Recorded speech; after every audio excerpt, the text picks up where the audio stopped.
Stocks, bonds, ETFs, straight out of downtown Chicago. This is Zach's Market Edge.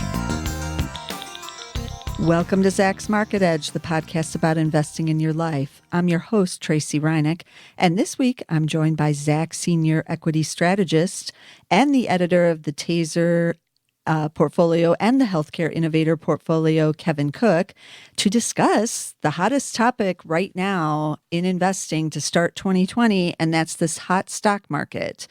The 2019 rally has continued into 2020, and it's having a lot of people ask me this question: is this a bubble, or are we just in a normal bull market?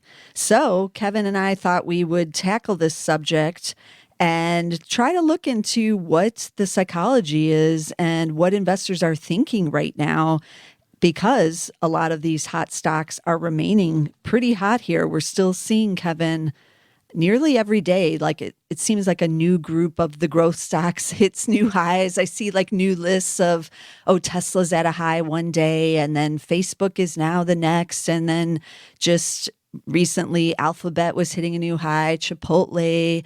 We had Visa and MasterCard hitting new highs. I don't know. I'm losing track now of everybody that's hitting the new highs on the growth side. And so NVDA. Yes, several of the semiconductors are back. Has Apple hit 300 yet? Oh, yeah. Yeah, Apple's at the new highs. It's busting out, continuing to trend higher. Microsoft, we could go on and on, right, of all these names. And so this is where I'm getting the questions of, this seems too hot, and it seems... Is it over? Yeah, and is this the bubble? It's going to bust like 1999, and it's all going to be horrible again. So what say you? Well, my first response to somebody who's asking that, and I assume they're asking because they probably got some skin in the game. You know, they're either an investor or a trader, or they moved to the sidelines already, I think. Yeah, and I would say my first thing is it's not over. Okay. And the reason I can confidently, very confidently say it's not over is because of at least two factors. One. This is bull markets, you know, they don't have an expiration date, right? Right. They can, nor do economic cycles. So we are currently in the longest economic expansion that the country has ever seen. You know, we crossed 120 months and 10 years, and you know, the bull market's rolling on here. It's not as long, you know, like if you call the last bull market 82 to 99, that's longer. Yes, much longer. Where do you start this bull market? Yeah, but the thing is, that's the question too. That gets tricky, like making that comparison, because there was a recession in, you know, in that bull market, 89 to 91, that area. So, I mean, but recessions don't necessarily stop bulls. That's true. Yeah. They usually do. But I would say that that the historical pattern is that you end when either the economy goes into recession, or there's some, you know, catastrophic calamity, you know, like a world war, which, you know, we're not seeing. And then the other factor is that the Fed is backstopping this market, the Federal Reserve, and monetary policy is a consistent determinant of, you know, what happens in investment markets. And the Fed, not only did they reverse the course of planning to hike 4 times in 2019, they just told us basically there is nothing in the forecast from the FOMC committee members that says they see themselves raising rates in 2020. I mean, to me, as soon as I heard that, that's like this market has a free pass to rally to S&P 3500 in the first half of 2020 before it starts worrying about the election. Like, there's nothing really to worry about the election right now because there's too many unknowns, right? It'll save that for August or September. So right now, this market, like I said, has a free pass to go to S&P 3500 at least in the first half of the year. Okay, so since you brought up the Fed policy, that I feel is one of the talking points for those who believe that we're in a bubble already, is because the central banks have put all the money into the system and they feel, you know, it appears that they have it under control, but what if they don't? Yeah. Well, and I would say they don't have it all under control, and they don't pretend to. Okay. Because it's definitely not a perfect science. Right. And they know that, and they know there are a lot of things out of their control. The Fed reacted strongly in December of 2018 when the market tanked, and if you don't remember that, the S&P went down 11% in 7 trading days. And it wasn't like this fast-moving panic. It was just like day after day selling. Yeah. And part of that was driven by that the market perceived the Fed as very hawkish, raising rates, but the credit markets were starting to really gyrate, and credit spreads blew out. Like junk quality credit, all of a sudden you had to pay a lot, more to borrow. And that was seen as like a potentially systemic shock to the system. And the Fed backed off of that. So, what was your question again about the Fed? Well, whether or not they're putting the fuel on for the bubble. Right. What they are, but I was saying that they don't know everything, right? So they made an adjustment over a year ago and then have consistently erred on the side of being dovish, just like the Bernanke Fed was, and then the Yellen Fed, where lots of transparency. We're going to let you know what we're doing. We're going to let you know what we think and why we want to see inflation. And the Bernanke Fed and the Yellen Fed both pushed for that. They both kept rates low to try and get inflation. And when the economy hiccuped in 2015, we had the energy, sort of mini recession, definitely in energy, but it did cause an earnings recession for the S&P 500. Yeah.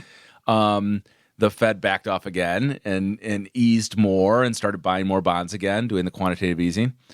So now they're in this position where, hey, we don't know what's going to happen, but we're going to err on the side of let's finally get this inflation that we want. Let's because we want to see it for wage earners.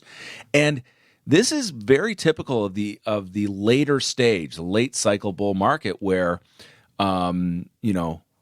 you finally get inflation, wages finally rise, corporations have done really well, and there's nothing really to derail it. We've seen, we've got ISM manufacturing below 50, which is, for 5 months now. Yeah, which is contraction.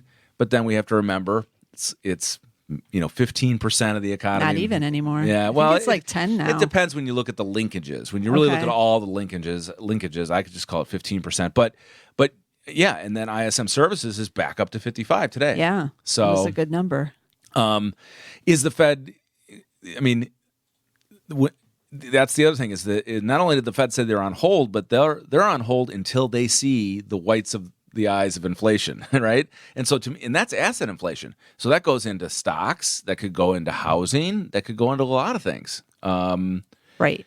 And are there small bubbles? Well, you could say that, hey, there's this bubble where part of what drove the stock market higher was corporations borrowing at 1% to buy back their own stock. Right. Is that a big problem? Some people think it is. I'm not so sure. I mean, I'm not against buyback. So, if a corporation decided that they could borrow at 1% to buy back their stock, it doesn't mean that they're not investing in their business. It just means that that's what shareholders want. And it's kind of the mechanics of the market that it's not going away. We're not going to outlaw it, and it's just part of the playing field. Now look at our national debt. People would say, well, now that's definitely a bubble. Now we've got $1 trillion deficit this year or last year, and this stuff is going to creep up. I don't think that a fuse is lit and it's all going to blow up this year. Okay. I had to consult with the Bible of Bubbles when I started getting these questions. And it did dawn on me, we have done a podcast about bubbles in the past. Mm-hmm. I'm pretty sure it was 2017 when we did it. Wow, is that long ago? Yeah, okay. Over 2 years ago, my book came out at that time too. But that's when we had that, quote unquote, perfect market that kept just going up with little volatility, hitting new highs. People said we were in a bubble then. So we got the book out. And the book, of course, is Manias, Panics, and Crashes, A History of Financial Crises. It's the 4th edition by Charles Kindleberger, who unfortunately has passed away in the early 2000s. I believe he did, almost 20 years ago now. So we no longer have better updates, although maybe someone will take up the mantle and update it again. I hope so. But it's a great book to look at all of the history of what has gone on, including like the tulips and all of that. But I needed to consult it again because he does go over one example that could be helpful to us trying to figure out if this is a bubble. In Japan, remember in the 1970s and 1980s, you did have quite a stock market boom in the Japanese market. And you had what most consider to be a bubble by the end of that market. So he talks about how in 1983, these are some of the signs about what was happening in Japan. There were 120 billion shares traded on their stock market. By 1989, just 6 years later, it was 280 billion shares. So more than doubled, almost tripled. He also talks about how the real estate followed the stock boom, which you were just alluding to, that the rise in several asset classes. And he talks about it in the book. Usually when you get a bubble in one area, you're getting it in somewhere else because it's loose money and the money is going to go more than one place, which we also saw in the 1990s as well, and then into the 2000s a little bit with the housing there. So he talks about real estate and says that the Japanese residential price index went from 4,100 in mid-1970s. Then by 1980s, it was at 5,800, so a little bit higher. But by 1989, just 9 years later, it was at 20,600. And if you remember, some of us of a certain age remember the stories about how, a condo in Tokyo was worth like 10 times that in Manhattan. And you had, people who were banding together with families to buy property there before the stock market and the real estate market in Japan basically collapsed and has not come back. It's like still not that good over there decades later. But he talks about some of the things we were just alluding to here. The Bank of Japan did lower the interest rates in the 1980s. They were being pressured by the G7. And they also, their central bank did not see any consumer inflation either, other than in some of these assets. But some of the conditions, it was making me a little eerie reading like some of that, because some of the people on Twitter who are saying that stocks are a bubble have been insinuating that real estate in the United States is also a bubble, which I dispute right now, just because some areas are at unaffordable levels, record highs, like the coasts, some coastal areas.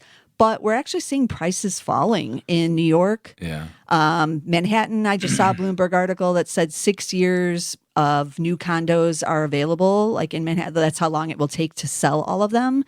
So that's not bubblicious there. That means the prices are going to decline there. Seattle prices have been coming down. Chicago, we've seen it. I think that we learned a lot from the last crisis. I mean, and when I say we, there's a lot of players, but take your average home flipper, right? Right. Home flippers either did really well in the 2003 to 2007 blow off top, or they did really poorly.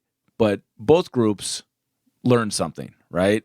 And they're not repeating their mistakes, right? We have not seen in real estate the level of speculation that would be consistent. Speculation is the key word there, Yeah, and that's what Kindleberger talks a lot about when everybody starts wanting to be in that asset. That is what gets me nervous. But I'm not really seeing that with stocks. Like, I've been watching the fund flows and they're flowing out in December. They were taking, the mom and pop investors were taking money out. Now, some on Twitter have argued with me that that's because the baby boomers have to sell now. They have the biggest accounts. They're selling either because of required minimum distribution requirements or because they are nervous that this could be the peak and they want to get into cash to preserve their retirement funds. Now, I don't argue against that necessarily, but we now have a huge generation of millennial investors who should be getting in. And I still feel it's bullish if they're all selling at what they think is the peak, because no one ever gets that right. And that means there's less speculation, because even if I'm near retirement or in retirement, I'm still going to get greedy if there's a bubble going on. I just am. I think I've got a great lesson for anybody who's, really scratching their head about this. Okay. Is this a stock market bubble? Let me make one last point about the Fed, and then I won't talk about the Fed anymore. Because you mentioned Japan. You were talking about Kindleberger's recapping the 1980s to 90s bull run in Japan, how, that definitely became a bubble, real estate, whatever. Yeah. And then what has their economy done since? It has been stuck in a quagmire of what we call deflation. Yeah. And that's one thing that Bernanke was an expert on. He studied the 1930s depression in the U.S., and then he studied the Japan deflationary spiral, and he realized that as long as our economy couldn't really get up and produce GDP of 3% or higher consistently, it was, I don't want to say it was on life support, but for a while there it seemed like it. From 2011 to 2016, the muddle through years. Yeah, they were keeping the interest rates low to make that work. So, all right, that's the last thing in the Fed. All right, now let's talk about what's going on in this market and why it just pushed higher here and why it will continue to do so. It has to do with the way professional fund managers look at their job. And I sort of outlined this 10 years ago before I came to work at Zacks. I was working in another firm here in Chicago, and I wrote an article called 5 Secrets of Wall Street. If you just Google, I just Googled it on this computer. The number 5 Secrets of Wall Street, and it was my article from 2013. I rewrote it, published it here at Zacks, was the top result.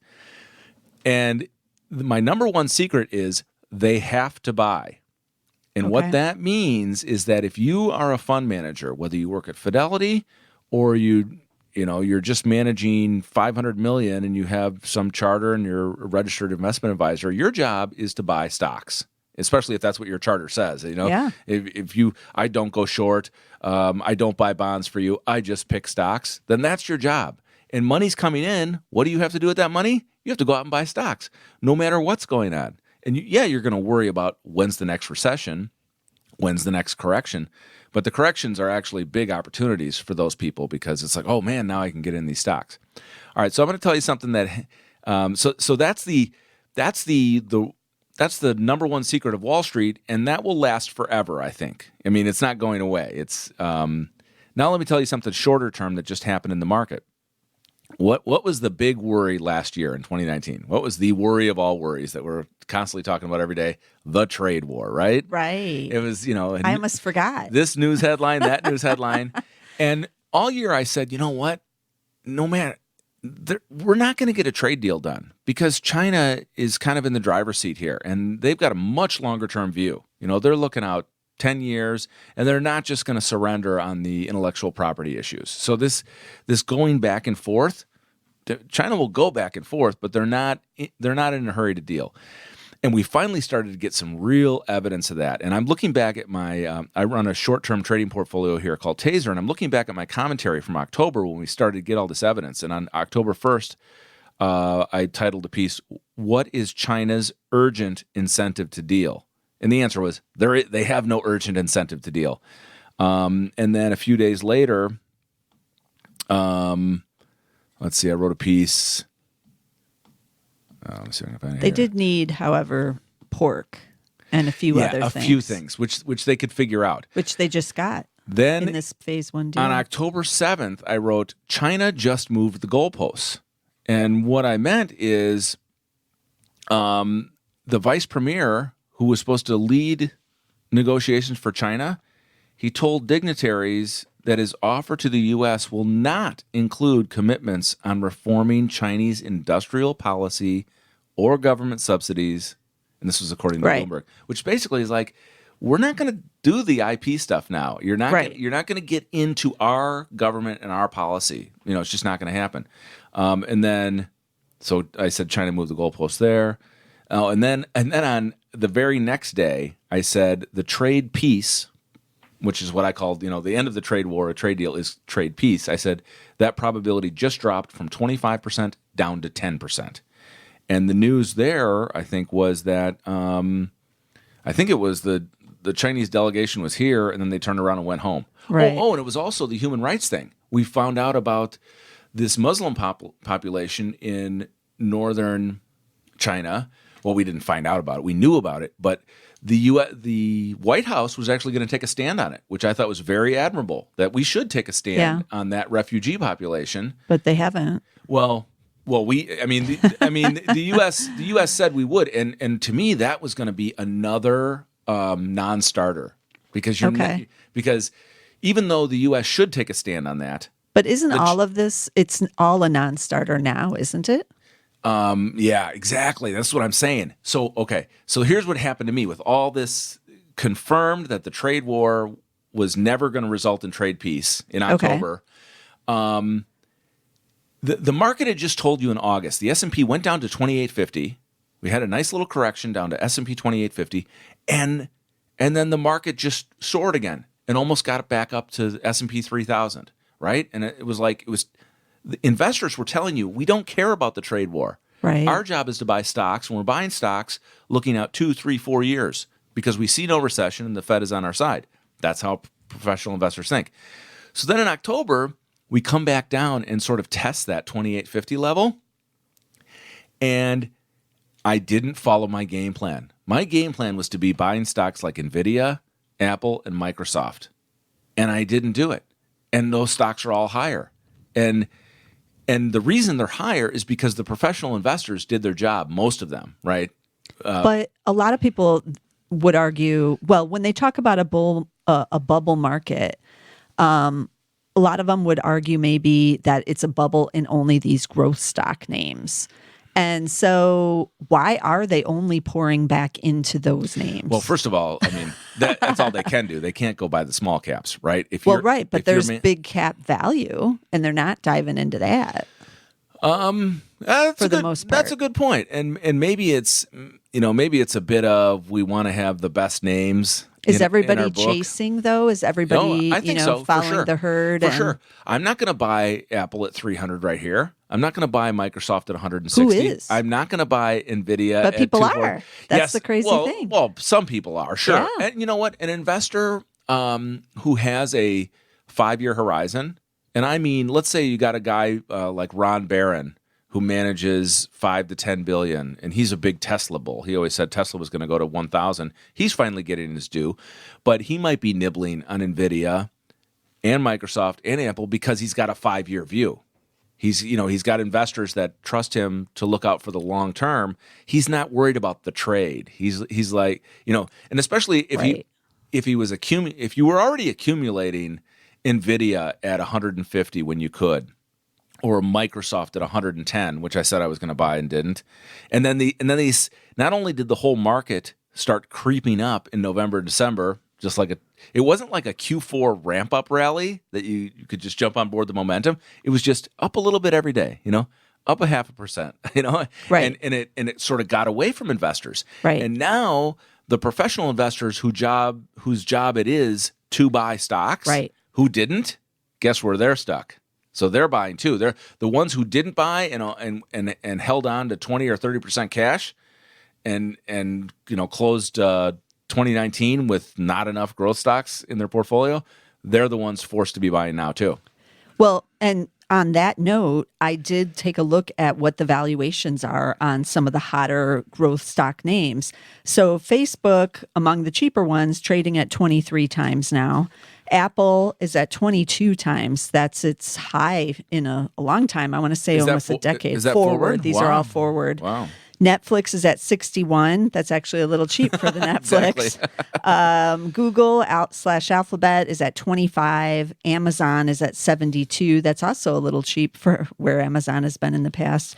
Microsoft 29 times. Visa is at 30 times now. MasterCard's at 33.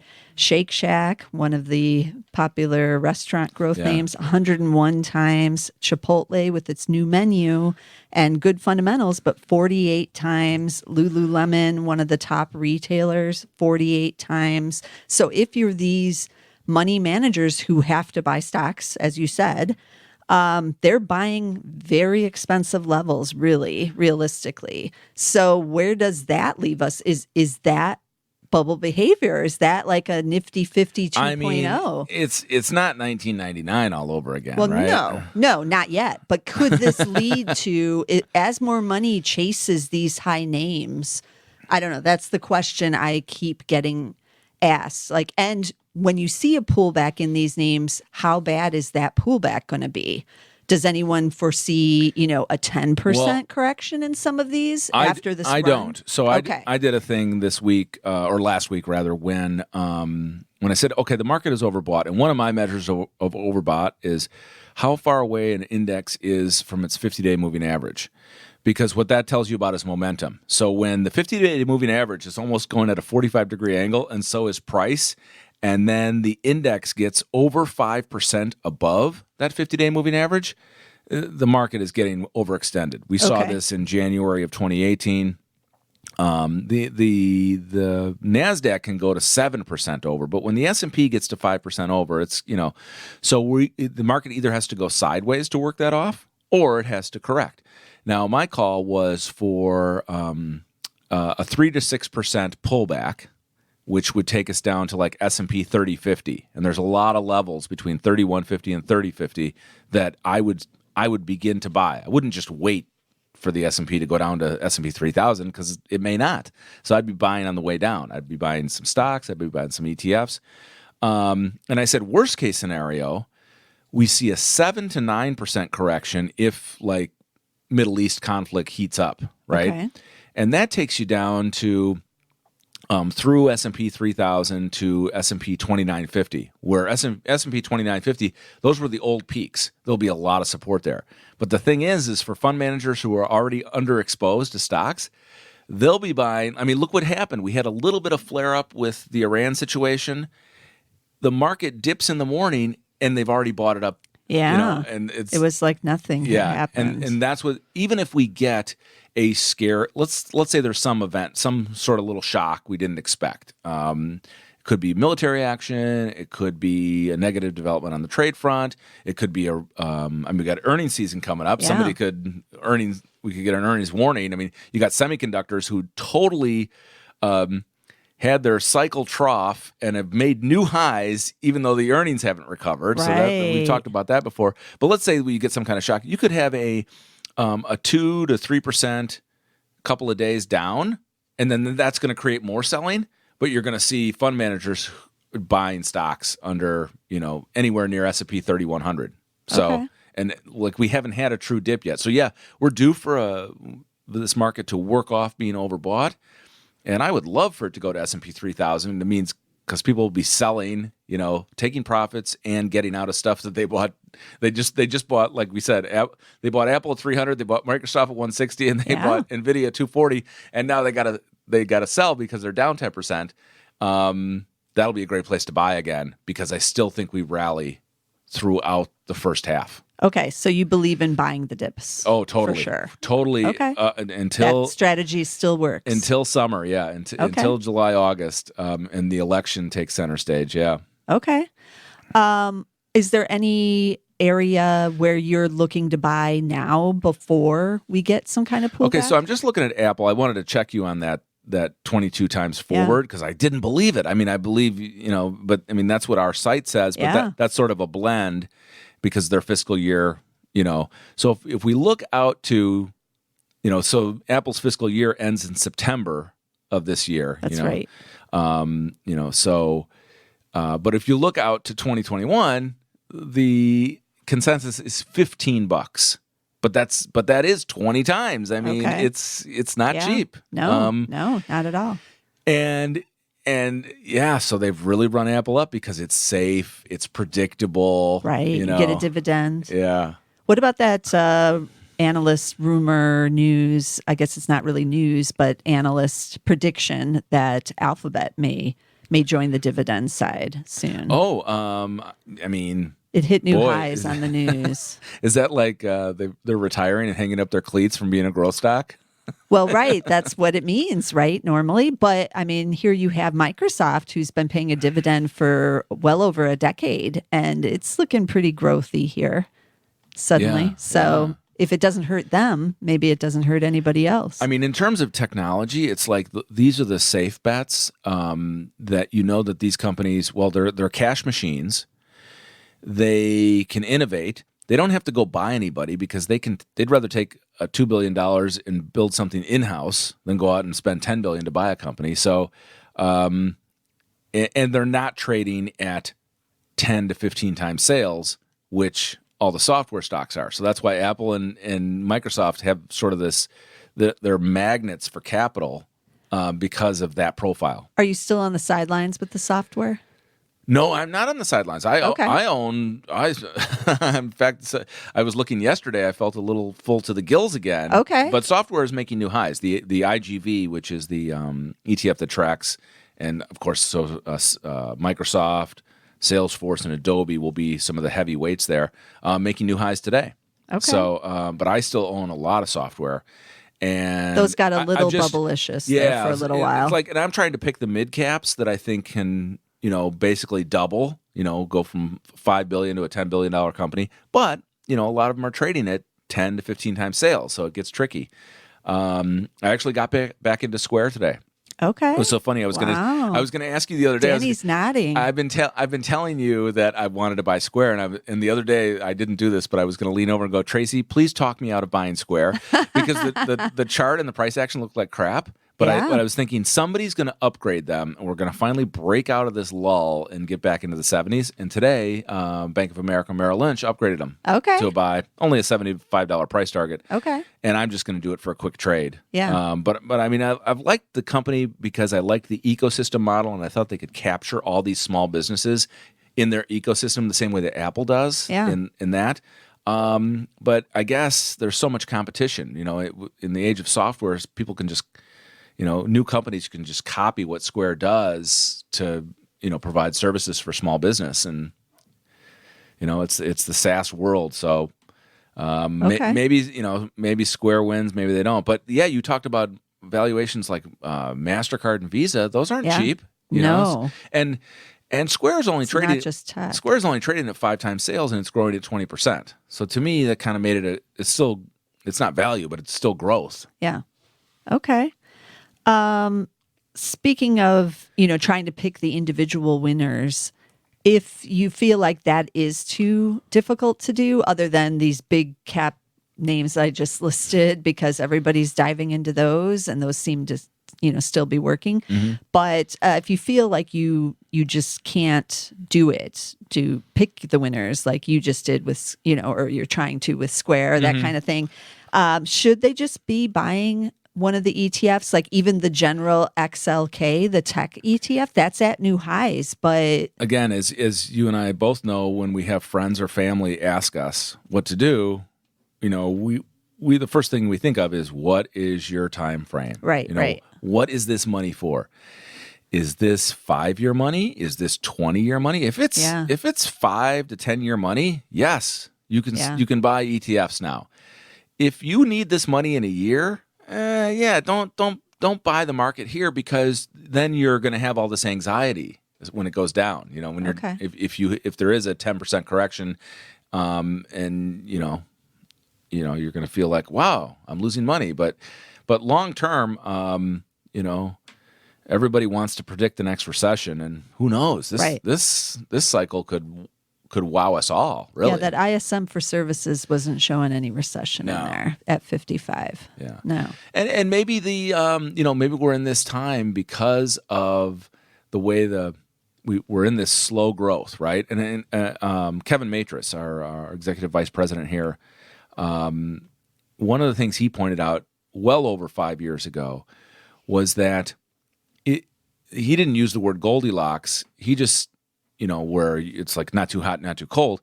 He kind of sort of spun it another way, where he said, yeah, if the economy just grows at this 2% level, you sort of escape the boom bust cycle. You're not booming to 4% and then having when I say everybody rush in, you don't overheat. Yeah, you're not having corporate investment all of a sudden, capital expenditures, right, just surge. And then Yeah. and then we got to, the cycle's Then got the to come down. hangover. Exactly. Yeah. We've avoided that. Yeah. And, that could keep going for a while. Okay. A stock that I want to talk about as one that people might want to take a look at in the tech area if they're a little scared of valuation is Sony, ticker SNE. I own it in the Value Investor, and we've owned it for quite a while now. I want to say at least a year and a half, maybe even 2 years now. And it's only now breaking out to new highs, but it's breaking out again in 2020 because they got a couple good things going on now that the street is finally taking notice of. And one of those is PlayStation 5 is due to come out. So that's going to be a big driver. But also just today at the CES, they announced a new concept car, electric concept car, which nobody even knew they were doing. And I'm kind of excited to see what the Sony engineers, given their history of great product development, might be developing along these lines. So Sony's getting a boost off of that. It's only trading at 17 times forward earnings. So it's more expensive than it has been a couple months ago, but 17 times sounds positively cheap compared to a lot of these other ones we've been talking about. So you might want to take a look at Sony if you're interested in the tech side. And you can't say that all value isn't working because, you picked some relative value there, right? Yeah. Relative to other tech conglomerates, Sony was cheap. And when we bought it was at like 11 or 12 times earnings or something. Yeah. So it fit the criteria. Oh, yeah. And your patience has paid off. Now, how long ago did you buy it? It's at least a year and a half. Yeah. Okay. Yeah. So that took patience. And with any kind of investing, like I run a long-term portfolio here in healthcare, and I've had stocks double, and then I hung on to them. And they've come, way back down. No. But you stay with them. Yeah. And then other times your patience wears thin. Vertex. Right. I owned Vertex for 2 years while it went sideways. Okay. And then you sold it and it went up. Exactly, in November. That's always how it is. And it goes up 30%. Yeah, I always get a little scared when I change something I've been doing for a couple of years because I know that I'm timing it wrong. Yeah. Because you do throw in the towel. Yeah, you got to go back to your criteria. Yeah. What was my reason for buying and what would be my reason to sell? Well, don't sell just because it's underperformed and it's being unloved. Right. Obviously, Sony, I remember looking at Sony a couple of years ago too. Nobody liked it. Nobody. And then if you weren't paying attention this summer, it just slowly started to creep up from 50 and now it's breaking out to 70. Yeah. So, okay, we've covered a lot today. And I feel like, have we answered the question? I feel like it's just a bull and it's not a bubble. Not yet. Definitely not a bubble. We can't compare this to 99. Yeah. We can't compare it to the systemic crisis we had in 07. Yeah. There's no systemic issues in the economy. Right. Will there be one with all this money floating around? Yeah. But maybe that doesn't. Couple years. We don't know. That could be, a couple years away. Yeah. So right now, you want to have a watch list. That was the mistake I made is I had good. I call it my buy list. This is what I give my subscribers. I give them a top 10 buy list every week, and a lot of things I just didn't pull the trigger on. Yeah.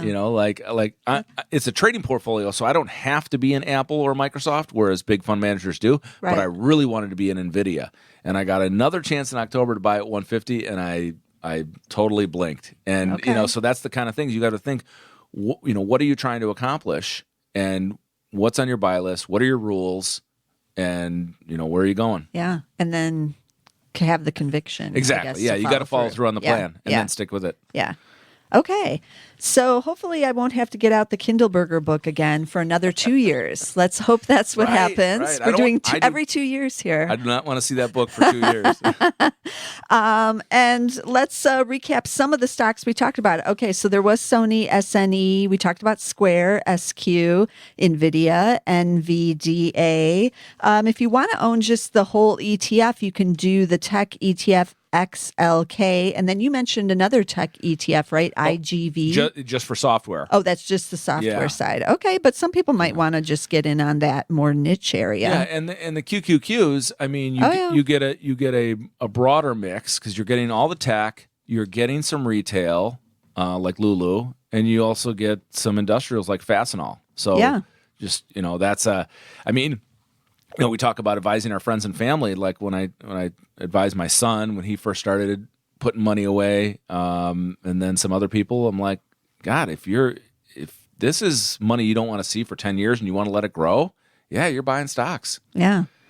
And then we mentioned all of the various FANGy type names, but I think everybody already knows the tickers for the FANG, right? Don't they? So I'll cover Visa. Visa is V. MasterCard is MA, if you're not familiar. Shake Shack is SHAK, Chipotle, CMG, and Lululemon is LULU. So yeah, we'll be covering this all year, and we'll see if Kevin's prediction of wanting to or seeing the bull continue here in the first 6 months holds up. It will.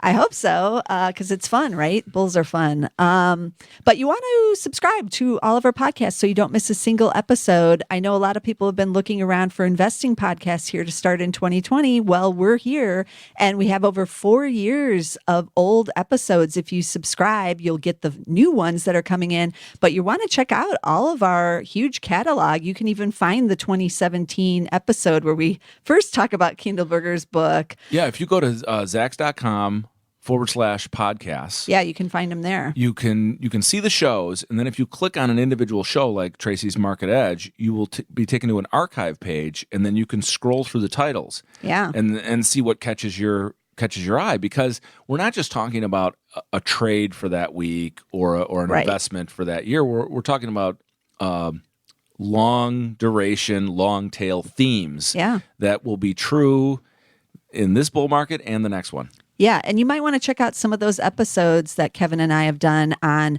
how to plan for the next recession with your stock portfolio. We've gone over like how to create your own strategy and have a plan that fits your investing goals. So you might want to check out those just in case, even though we're not predicting it for at least the next 6 months here, but you never know what's going to happen in the stock market. And you want to have a plan for corrections too. If all of a sudden we get the market is down 2 to 4% in a matter of 2 or 3 days, it'll if we've come off a peak, it'll probably go lower, and you don't panic. You want to be a buyer for the people that are selling stocks. And you want to know what you want to buy, and you want to pick some levels. Get some bargains in there. And if you want to subscribe just on some of the podcasting platforms, we are on SoundCloud. That's our main hub over there. You can subscribe there, but also, of course, on Apple Podcasts. And we're on Spotify, but be sure to get us on one of the platforms somewhere. And I'll see you again next week with some more stocks. This material is being provided for informational purposes only, and nothing herein constitutes investment, legal, accounting, or tax advice, or a recommendation to buy, sell, or hold a security. Do not act or rely upon the information and advice given in this podcast without seeking the services of competent and professional legal, tax, or accounting counsel. Publication and distribution of this podcast is not intended to create, and the information contained herein does not constitute an attorney-client relationship. No recommendation or advice is being given as to whether any investment or strategy is suitable for a particular investor. It should not be assumed that any investments in securities, companies, sectors, or markets identified and described were or will be profitable. All information is current as of the date herein and is subject to change without notice. Any views or opinions expressed may not reflect those of Zacks Investment Research as a whole.